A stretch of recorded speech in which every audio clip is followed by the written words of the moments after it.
Returning to his uncle's home the following Saturday morning, the man exclaimed, I can't get over the difference. Since I've started to take better care of myself, I'm happier and more peaceful. I have more energy and I get more work done. I feel great. Uncle was pleased, but he knew better. I know how good you feel, Uncle said.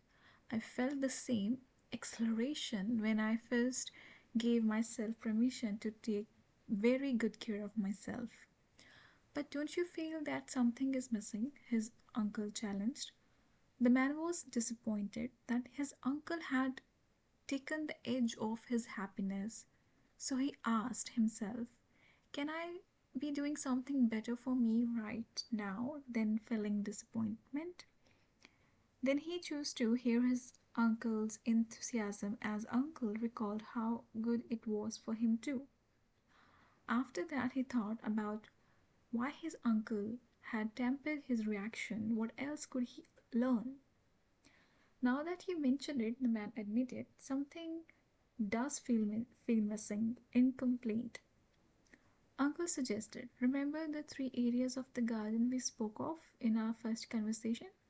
Taking care of me, taking care of tea, taking care of we. You have to yet to take care of tea or we. Therefore, you feel incomplete. His uncle picked up a piece of paper. He was writing for a long while. Finally, he handed it to his nephew and suggested, imagine this. Thinking only of yourself is like having your favorite meal, meal after meal, after meal, after meal, after meal, after meal, after. I got it, the man said. That could get sickening and boring fast. His uncle smiled and asked, sickening and boring for whom? For me, the man said. And he then realized, for those around me. So, what do you think the answer is? Uncle asked. The man realized the answer seems to be for me to balance my thinking about myself with somehow taking good care of others, I guess. As good care as I take of myself. Taking better care of myself, the man said, as I've learned to do in these past few weeks, has worked very well for me. I feel happier and peaceful. But I wonder what effect it has on other people. Why don't you find out? Uncle suggested. How? The man asked. His uncle smiled but said nothing. The man responded, you want me to figure that out for myself? Let's see. You certainly take care of yourself, uncle, and I suppose I could talk to people who know you and then see what effect it has on them.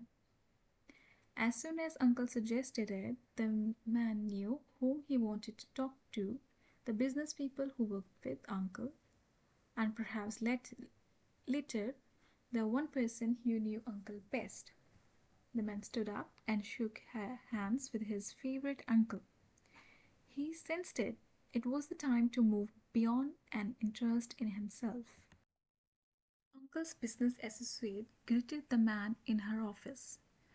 So, you want to know how taking good care of yourself affects other people? He thought she certainly gets right to the heart of the matter. No wonder she is in charge.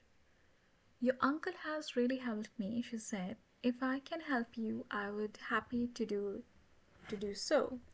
He used to be my boss, and frankly, he also used to be a real pain. The man was startled.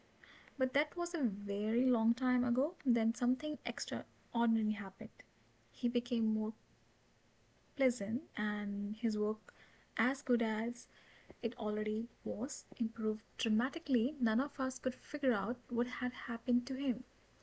Eventually, we worked up the courage to ask. Instead of telling us, he asked us questions, as though we had the answers. The nephew laughed. He knew what she meant.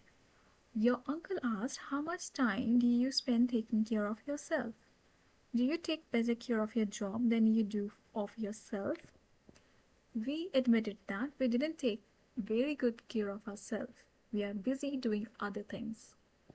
Then he told us that he started to give himself more time and attention as much as he was giving to others, including those in his family and his business. We were surprised. We were you surprised then?